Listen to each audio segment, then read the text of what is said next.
there are tears every day. The people who are moving for the first time are crying. Their loved ones are crying. But I think most compelling is the physical therapists are crying because they've devoted their entire career to helping these people. And there's never been something like this before that's able to restore movement.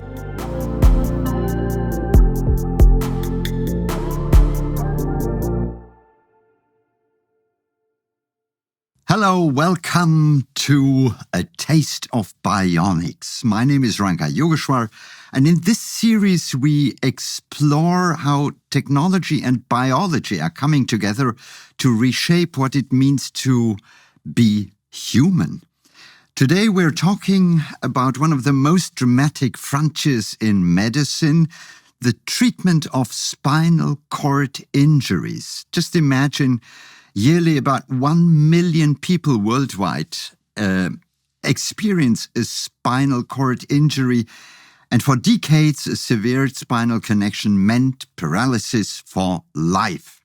But this story is about to change, and today's guest is Dave Marver, the CEO of ONWARD Medical, a company developing breakthrough therapies that use gentle electrical stimulation to help people regain movement and control after spinal injury. And we will dive into this topic. And I'm very excited. Hi, Dave. Hi, Ranga. First of all, Dave, a very personal question, which I always ask my guests, because this is a very special area. What brought you into this area? Well, I've been in medical technology for my entire professional career, now almost 30 years. And I was contacted about this role just over 5 years ago.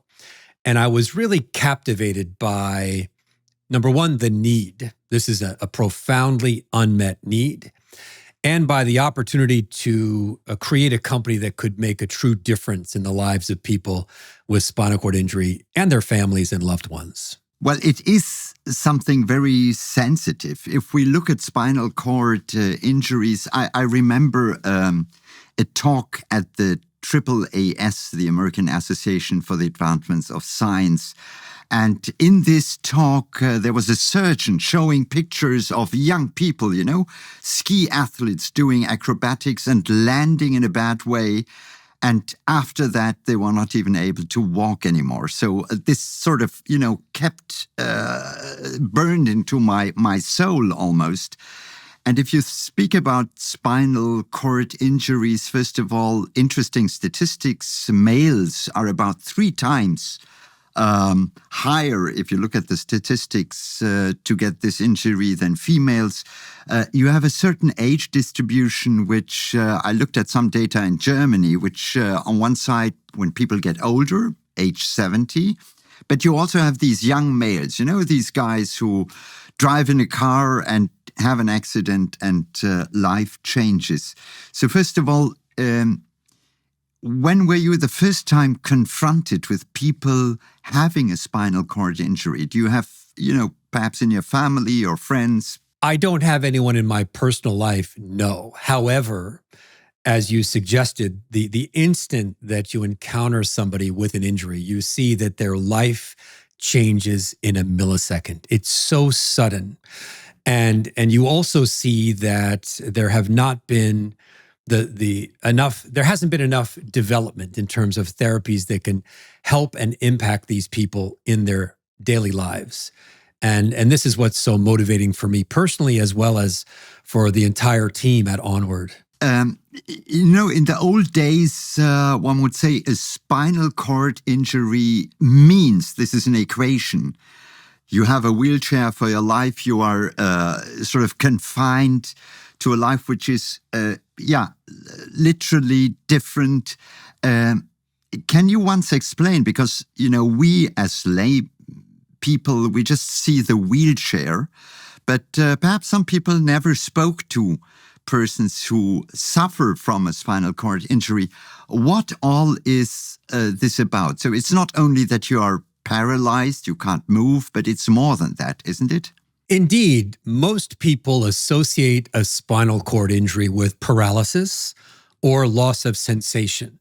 But there are many other challenges that arise after an injury. There's poor blood pressure regulation. There's incontinence, so the inability to go to the bathroom, to urinate without inserting a catheter each time. It can take up to 2 hours each day to move one's bowels. There can be difficulty regulating one's body temperature, even coughing. So many of these activities of daily life are challenged by a spinal cord injury, way up and even beyond just the paralysis. So first of all, one must make clear that the quality of life is not only that you cannot walk, but you mentioned blood pressure. So I imagine the regulation of all that is, below the area of the injury. So there is no contact, no response. Is that the way one should look at it? You're right. When a person has a spinal cord injury, every function controlled below the site of injury on the spinal cord is impacted. Most people, when they have a spinal cord injury, or SCI, let's call it, just to shorten it, they break their necks. And so they have a lot of impairment. Their hands and arms don't work well. Their legs don't work well. And then all of the other bodily functions that I just mentioned are also impacted. And among those are indeed the body's ability to regulate blood pressure. So commonly after SCI, people have low blood pressure that's tied to posture or changes in posture. So if they sit upright, let's say to eat a meal or ride in a car, they can feel lightheaded or faint. Likewise, when they try to transition in the morning from the bed to the chair, that can take a long time because they're feeling faint and lightheaded.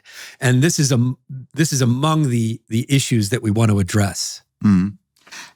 Spinal cord injuries, you seem to differentiate between the complete and the incomplete SCI. Could you give us an idea of these? Because they will play a big importance in what we are to talk later. Every spinal cord injury is different, and one can assess an injury by its severity and its location on the spinal cord. The most severe is called a complete injury, and that's where there's a complete absence of motor function or sensation following the injury. And so, depending on the position, if it's higher, it's worse. If it's higher, it's worse. If it's more complete, it's worse. Mm-hmm. And in most people, their injury allows some spared connectivity between the brain and the body. So some intention to move or some function can make it through the injury, but it's often not enough for function or movement to be normal. I once ran through this topic. This was, I think, so 2019. I attended a big conference in Berlin called Falling Walls. And this always takes place in November, when the Berlin Wall fell. And this was a talk by Grégoire Courtine and Jocelyn Bloch. And it was fascinating for me to see, this is not a static state, but you can change something. I mean, they did in those days, I remember in their talk, they showed the example of a rat, which had a spinal cord injury, and then they sort of stimulated, spinal stimulation, you call it. And this, I think so, is the base of what you are also doing in your company, isn't it? Indeed. Professor Courtine and Dr. Bloch, they're brilliant people. Yeah. And they're very committed to restoring movement and function after spinal cord injury. And they're the founders of this company. So they had determined through basic science and preclinical research how to stimulate the spinal cord to indeed restore movement and function. But there was no technology then available capable of delivering the therapies that they envisioned. So they founded the company to develop those therapies. And you fast forward to today, ONWARD now has 3 technology platforms, all of which stimulate the spinal cord to restore movement and function after an SCI. Now let's try and understand what exactly is spinal stimulation. So what I imagine is you sort of try to bridge the part, but you will explain it in much better words than I can. Yeah, indeed. We have, as I mentioned, 3 different technology platforms, and they stimulate the spinal cord in different ways. And indeed, as a company, we try to be quite specific in where and how we stimulate so that we get the best result for the people who need it. The first technology that we've introduced, it's now FDA approved and CE marked, which means regulators have given us permission to commercialize the device broadly in the US and Europe. It's called ARC-EX. And this is an external stimulator. It stimulates the spinal cord through the skin. The way this works is it's for incomplete injury, as you mentioned before. And the leads, or these electrodes that are placed on the skin, are placed around the site of injury, and they amplify, they excite the spinal cord in that area. And by exciting the spinal cord in that area of injury, they allow a person to move in a way they otherwise could not. A person can then train performing that movement, and by training performing that movement, they recover function.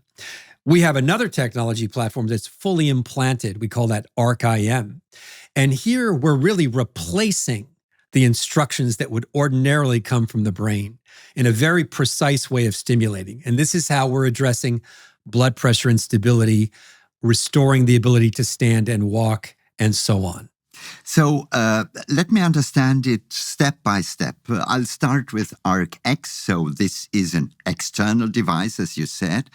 And how can I imagine? This is something like turning the volume up of the remaining nerves so that,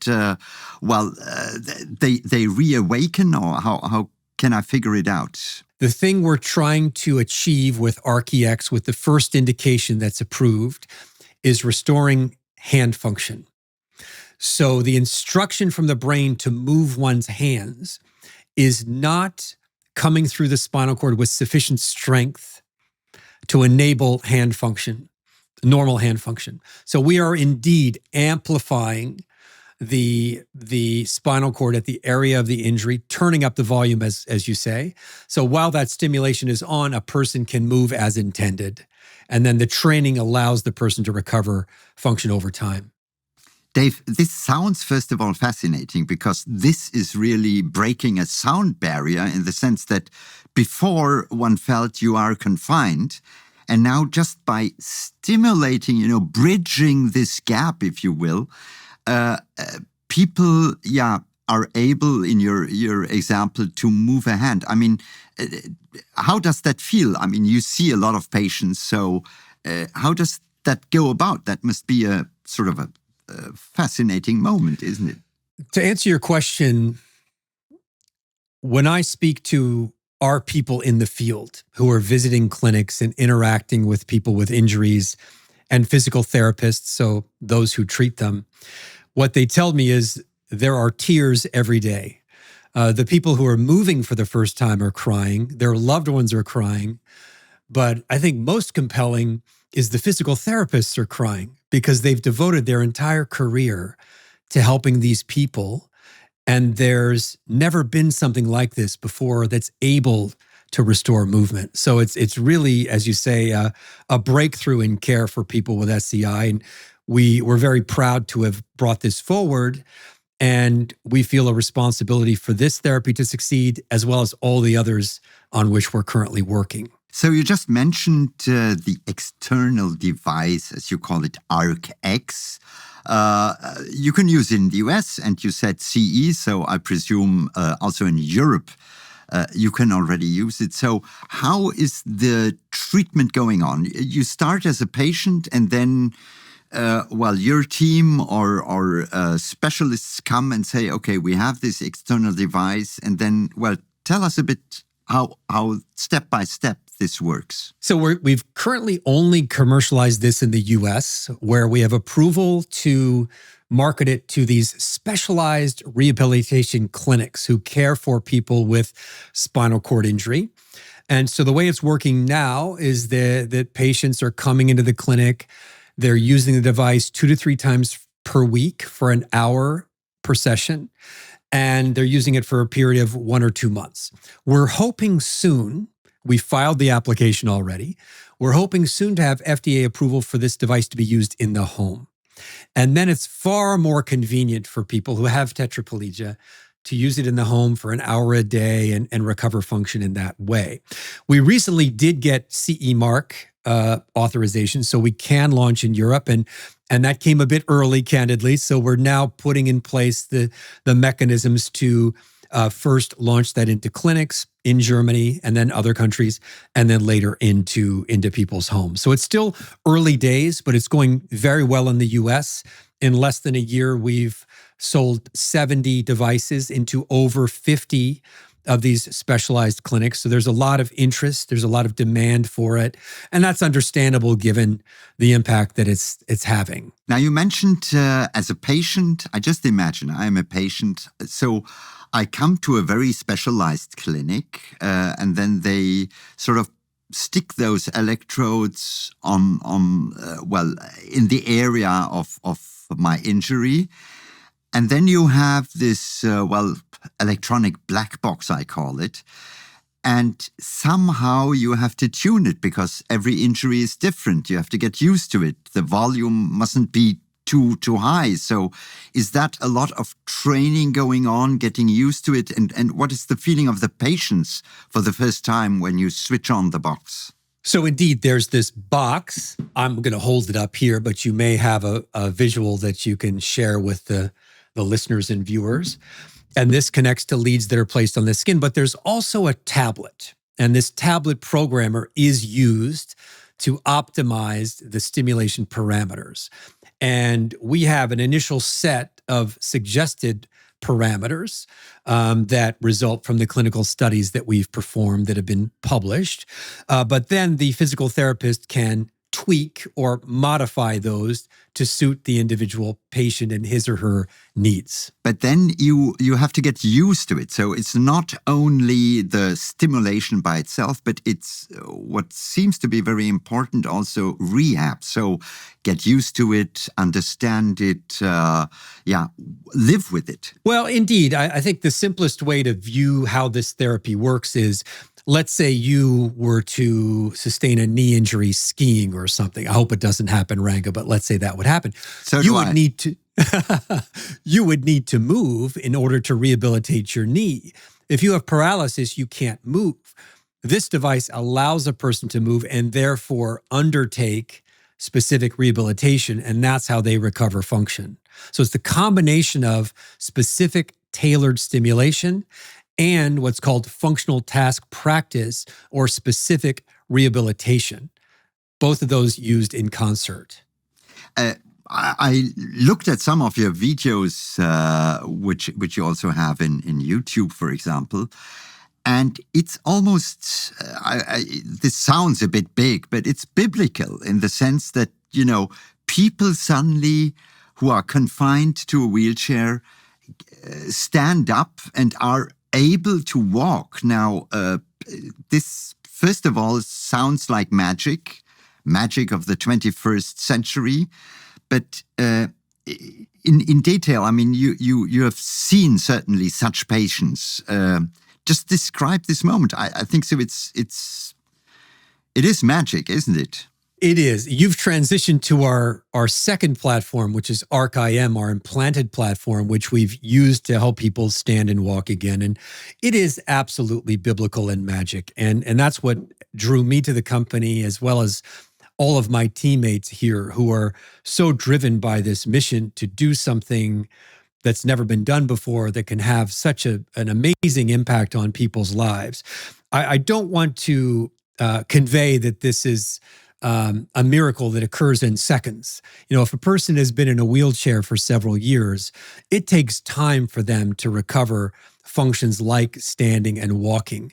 The stimulation allows them to stand and to take some steps with body weight support. But then the people need to regain muscle mass, regain balance, really learn to walk again. And so there's a real commitment on behalf of the person as well. So we do our jobs in terms of developing the technology that can enable this movement, but then the physical therapists and the patients themselves also then need to step in and help the person regain function. So in other words, it's the entire process. It's on one side the technology, but then it is very differentiated learning, physical therapy, perhaps even mental therapy, because this changes the view you have on your life. So it's a long process. How does a week look like for a patient undergoing spinal stimulation therapy? You asked me what a week looks like. It really depends. So if we're still talking about somebody recovering the ability to stand and walk again, it's again like recovering from an injury for you and me. It's an up and down process, and it requires a lot of work and determination and exercise and commitment. But over time, people are very encouraged by their ability to do things that they maybe gave up hope that they'd ever be able to do again. And you're right, these therapies do often impact a person's mental well-being as well, because the impossible becomes possible. And this is the sort of thing that we want to enable. We want to help a person enjoy life. In fact, that's our vision statement. Enjoy life in the ways that matter to you.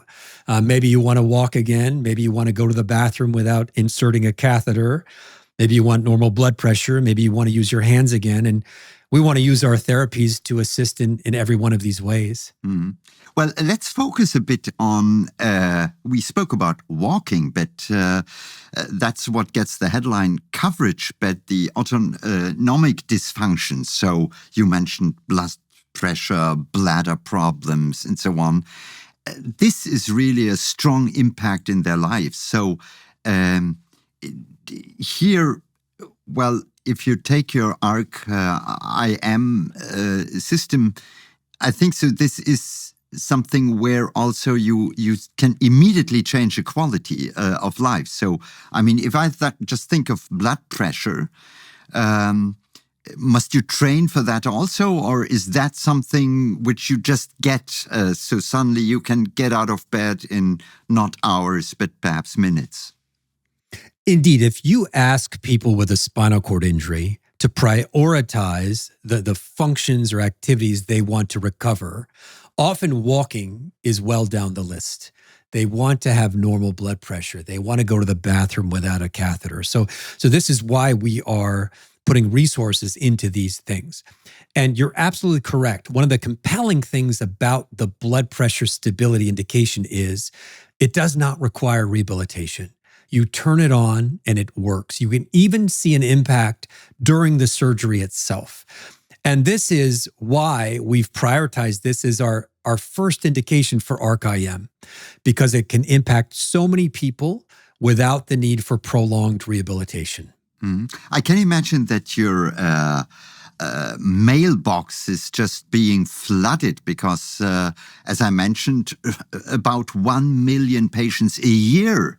So it's a huge volume. And naturally, if I would be a patient and I would hear of you, I would just spam you the whole time and say, come on, I want to have normal blood pressure. I want to have bladder control. So do you see there a strong sort of energy from the patients pushing this technology? Yes. So we've been contacted by thousands of patients and their family members around the world. We've also been contacted by these specialized clinics who want to bring ARC therapy to their patients. And that's why it's very important for us to scale as quickly as we can to bring this technology to people around the world for whom it would offer benefit. And that's one of the reasons we were very enthusiastic and grateful to partner with Ottobock, who can help us, in fact, scale these therapies and bring them to clinics and homes where they can help people. Well, right now, you said these technologies are about to be available for everybody, but right now it's still, in an experimental stage in the sense that, you have some selected patients, but it's not yet spread all over the country. It depends on the device. So ARC-EX, the external stimulator, is now available for any U.S. clinic who wishes to buy it and offer it to to their patients. We're waiting for approval from the FDA to offer it for use in people's homes in the US. In Europe, ARC-EX is approved for use in clinics and homes, but we as a company are now that we have that approval, are now gearing up to, in fact, commercialize it in Germany and other countries in Europe. That's ARC-EX. So that's the furthest along. ARC-IM, our implanted device, is entering what's called the pivotal study stage. So this is a global multi-center clinical trial with over 100 patients.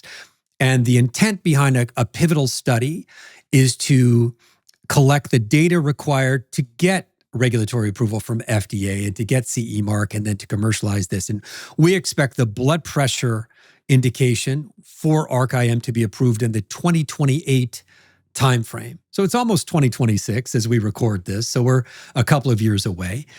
And then other indications would follow, such as standing and walking and urinary incontinence. So in other words, what I understand is you have a step-by-step approach. So some functions, as you mentioned, blood pressure, will be perhaps quite fast, and the more complex task of learning to walk will take a bit more time. Do I understand you correctly? That's exactly correct. That's exactly correct, Ranga. And indeed, the third platform that we didn't discuss enables thought-driven restoration of movement with a brain-computer interface. And that's the furthest away, but perhaps the most interesting. Yeah, well, we'll come to talk to that. Okay. And I'm looking forward. But if you speak about the barriers, I mean, we have naturally science on one side, we have regulatory barriers, we have financial, we have logistic barriers and so on. What's been harder than you expected in bringing this fantastic spinal cord injury treatments into clinics? Where should one speed up? So to answer your question, Ranga, we've really had a fairly smooth path, I would say. We're fortunate that way. And maybe it's just good karma, so to speak. So the technology development has unfolded according to plan. And in terms of the uptake in the market, that's gone quite well also. The barriers that we still need to confront are as follows. First is reimbursement. This is always problematic for any novel medical device, where it's often very clear that the device is making a profound impact, such as the case with ARC-EX, and we hope will be the case with ARC-IM. But one has to undergo what is often a rigorous process in order for governments and payers to reimburse the technology so that patients can benefit from it. So this is an area that we're focused on. The second area is we're the first company that's really ever done this sort of thing. So we're creating new markets. And we've been, I think, quite fortunate in our ability to raise capital. We're a listed company now, but I think for any company at our stage where we're still not that large, we're still not profitable, we rely on our ability to raise capital from others to support our work. So this is another area that I think remains a challenge that I'm confident that we'll continue to surmount, but I do want to flag that as well. So reimbursement and having sufficient capital to execute our full plan and realize our full potential. Emotionally speaking, I mean, you meet patients, families who have very real hopes, yet many of these therapies like ARC-IM are still in experimental stage. So it will take time. How do you manage these expectations when you're hopeful, but the science is still evolving? I mean, this is, you opened the door and now everybody wants to enter. Well, relative to the last several hundred years or all of human history, this is, I don't mean this in a joking way, it is the best time to have a spinal cord injury because finally there are therapies like this that are emerging. And one of them is now approved by regulators and available, and another will be available, we hope, within 2 years. So in the span of history for a person with spinal cord injury, this is not a long time. And we're going as fast as we possibly can. And the data much of which has been generated by Professor Courtine and Dr. Block, whom you mentioned earlier, is very high level and very rigorous. Most of it is published in Nature Medicine, New England Journal of Medicine. And so we're quite fortunate to have our therapies reinforced by such rigorous and high quality clinical data. So I think we're past a lot of risk. Yes, we have to do the large scale studies, but it's really now an execution challenge, and we're up for it. Mm. But there's naturally one big question, which is, will this technology, not right now because you're still sort of in a development stage, but if you scale up, very often the hope is, okay, this is also going to be a technology which is affordable, not only for the very few rich people, but for, well, people around the world who suffer from these injuries. What is your vision there? Will this break down to something which will become pretty standard? We're a mission-driven company, and it's very important to us that people who can benefit from our therapies will have access to our therapies. And we have priced and will continue to price these therapies within, we'll say, normal and accessible ranges for people. Yes, we need to make a profit. We need to continue to invest in research and development to bring all of these promising therapies forward and to be an enduring, sustaining business. But indeed, we will price these therapies in a fair way. Mm. Just imagine a person suffering from a spinal cord injury, let's say in the year 2030. By then, things have changed. What do you hope they say happened between then and now? I mean, what is going to be the progress? Just give us a feeling of what we could realistically expect. It's my hope that both the ARC-EX and ARC-IM technology platforms are approved and available broadly in the US, Europe, and other geographies, and that our third platform that we'll get to soon will be in large-scale clinical studies and on the verge of approval and availability. Because once the three platforms are approved, it becomes easier for us to introduce new and expanded indications. We spoke about spinal cord injuries. So here the story is that you have the brain and the signal, doesn't pass. Sometimes it's almost the opposite. I have a dear friend of mine who just a couple of months back got a diagnosis of Parkinson's. So suddenly here, in a certain simplistic way, you have brain signals which are slowly blurry, and as an effect, you have all these tremors and so on. And this also is a big opportunity with your company, where you say we could focus on filtering out the signals and the tremor. We could dampen it. Tell us more about that.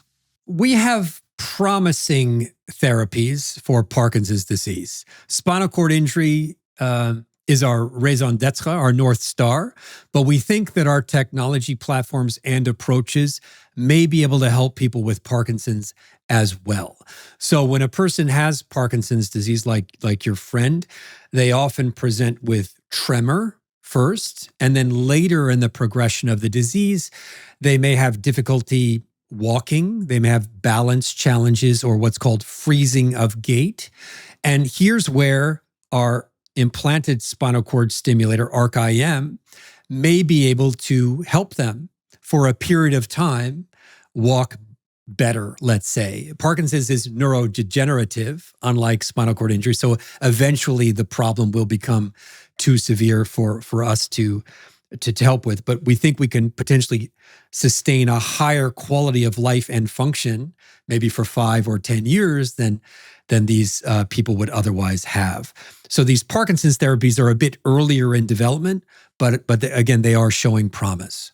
Let's speak about one thing, which is the two-way track. So right now you stimulate a signal from the brain to, the arm or the hand. the other way around, is that also possible so that I can feel my leg, which I could not feel before? Well, what happens with our therapies is sometimes there is an improvement in sensation. Yeah. So even if we're intending to restore movement by helping a person train again, there is some remodeling of the nervous system, a healing of sorts, and sensation is among the functions that returns. Indeed, with ARC-EX, we found in our pivotal study, it was called Uplift, it was published in Nature Medicine, that people had restored sensation. So that was a nice thing. None of our therapies have that intent, but we often get a serendipitous, a positive surprise in the outcome. For example, among the 9 people for whom we've helped them stand and walk again, one of them, for example, had his sexual function restored, and he's been able to father 2 children. Okay. Whereas previously, yes. So that's another promising area of inquiry now is, can we indeed stimulate the spinal cord to restore sexual function after spinal cord injury? So there's a broad range of things we can potentially address. We just need to be focused and smart, one at a time. And the bigger we get, the more we can do. Well, if you look at the research itself, as I have to recall the first time I heard this talk by Grégoire Courtine and Jocelyne Bloch, it was a bit magical. Are you sometimes afraid of, we are entering a field where suddenly we are doing things which were unheard, unimaginable still 20 years back? That gives you a lot of responsibility in a certain way also. Well, the research is magical, and those 2 deserve all the credit that they receive in the scientific community and increasingly in the general public as well. I think they're Nobel Prize candidates in the future, certainly. My job and our job here is to make those magical discoveries real. That's it. Very pragmatic. Right. I mean, turn them into viable technologies and therapies that can be used at major hospitals and even community hospitals around the US, Europe, and world on an everyday basis for the benefit of people everywhere. That's our job, is to make these into real, everyday, scalable therapies. Well, in my first explanation, I said it is a bit like turning up the volume, bridging the gap. But now, if you look at developments, for example, in the field of artificial intelligence, which uses, as one says, digital neural networks. So there is some, perhaps, I don't know, possibility to differentiate, to sort of not only turn up the volume, but to be much more specific, to have a deeper granularity of what you can control. Do you see some opportunities there? Absolutely. ARC-EX, that device does turn up the volume and amplify. ARC-IM, the implanted device, really replaces the instructions that would come from the brain but are blocked by the spinal cord injury. And here we try to be very, very specific. And we do, in fact, use artificial intelligence. AI is used to determine the initial programming parameters. So it comes up with a suggested set of programming parameters that, and that has shortened the amount of time that's required at the beginning when a person is first implanted to get them up and functioning. AI is used to a great extent, though, with our brain-computer interface, our thought-driven movement therapy, where we put a device directly on the motor cortex, so the part of the brain responsible for movement intention. AI determines where in the motor cortex the movement intention is arising. It helps to interpret those brain recordings. It also helps to translate them into instructions for our spinal cord stimulation device. Also, as part of the process that a patient would undergo after getting this BCI-enabled implant, they first control an avatar on a computer screen with their thoughts, and then they transition to controlling their body with their thoughts. So there's a lot of AI used throughout that particular technology. But, the fact of brain control means naturally this is much more invasive. So you can see the steps of an external device, then, implanting it. And, brain is always a bit touchy. So this is still in the pure research stage. That's what I understand. We call it ARC BCI. Here we've implanted 5 people to help restore thought-driven movement of the arms and legs. And this area of brain-computer interfaces is getting a lot of attention in the public because Elon Musk has a company called Neuralink. So each BCI or brain recording device is a bit different. The Neuralink device is implanted with a robot, and hundreds of threads are woven into a person's brain. We take a much less invasive approach. So our device actually sits on top of the brain. Indeed, it sits on the top of the lining of the brain. So it's relatively non-invasive, and yet we're able to record those brain signals with enough resolution to drive movement. And so we've picked a sort of a safe, relatively non-invasive approach. Maybe that's because we're medical people and not technology people. Yeah, and at the end, it's actually also always a bit the question of if you have an easy way to go and you're not perfect, use that instead of the hard way where perhaps not everybody could benefit from it. Well, it's always the best approach with a medical technology to start slowly, proceed carefully, learn, adapt, evolve your technology, and safety is the foremost consideration. I would say, commenting on this area of BCIs, and I did say that there are several types of technologies that are being developed to record a person's thoughts or intentions.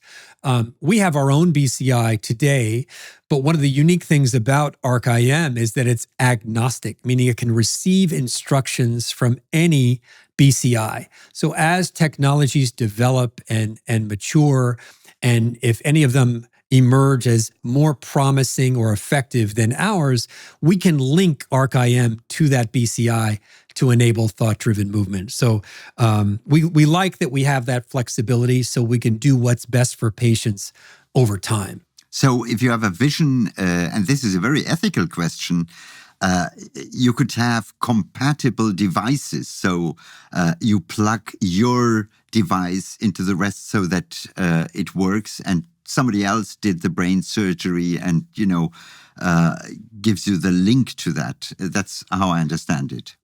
That's what's intended. Again, today, our BCI has 7 years of human safety data. We like it. We think it's the best approach. But over time, if something else emerges that is safe and effective and even potentially better than ours, fine. We'll link with theirs as well. We want to do what's best for patients ultimately. Now, we're slowly coming to the end. What I find very fascinating is you are telling us the story of, science and then getting that out into a product so that people really, can change their life. Do you already have a waiting list? So, you said approval is coming, you're training. So is there, it could be that the one or other listening this podcast would say, hey, I take me.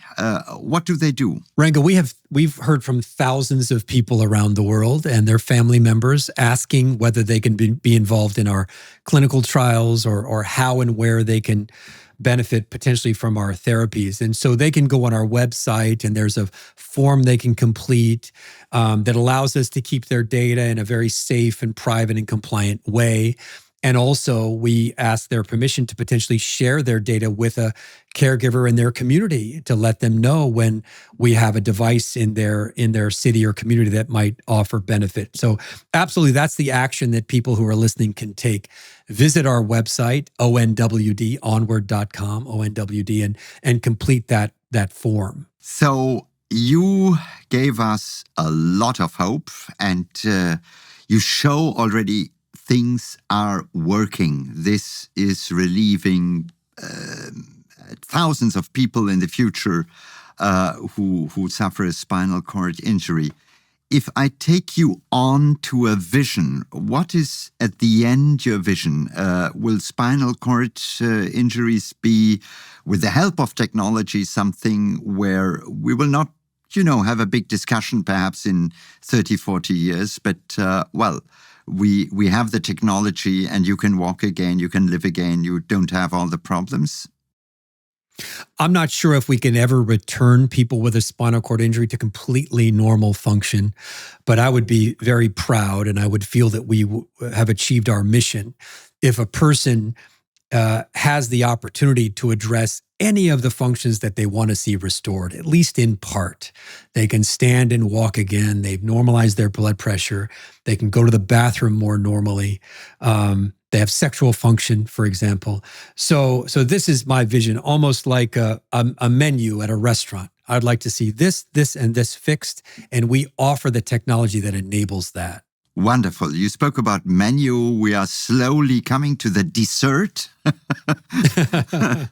And if you look at all that, I just ask you on a very personal level. I mean, the one aspect is technology, which is very fascinating, science, which is very fascinating. And on the other side, the patients, the people, the emotions. What is that, what really touches your soul? This is a very hard job to build a business, to do something that's not been done before, to overcome challenges on nearly a daily basis.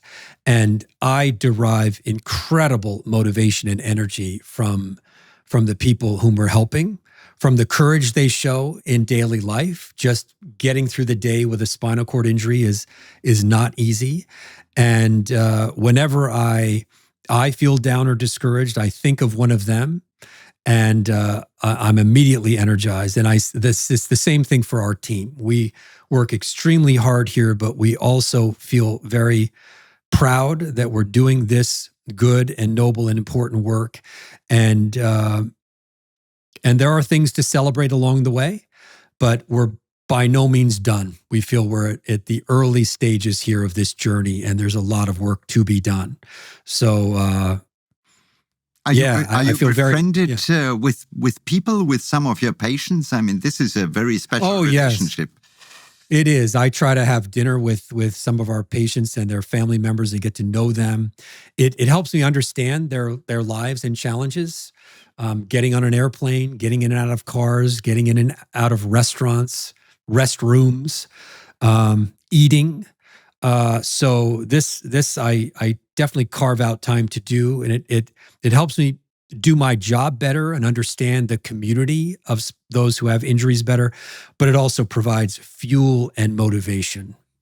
Well, if I look at it in this podcast, we covered what spinal cord injury really is, also the dimension. Think of this almost 1 million people, and how therapies like spinal stimulation are shifting the old paradigm. So this has been very, very interesting, at least for me.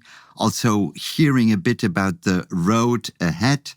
Our podcast is called A Taste of Bionics, and we just had a taste in a fantastic menu, as you called it.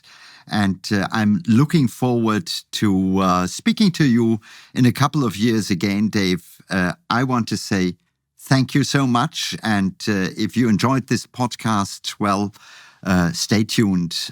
More topics to come. Thank you, Ranga. I appreciate the opportunity to share our story and our work with your listeners. We don't do this alone. We have some outstanding partners, patient advocacy groups like the Christopher Reeve Foundation, the German Spinal Injury Association, and Ottobock, which is an outstanding partner of ours as well. So I want to thank and recognize them. We could not do our work without their help and support. Well, thank you so much. And thanks for changing paradigms, which is, I think, thank you. The power of good science and technology. Thank you, Dave. My pleasure. Thank you.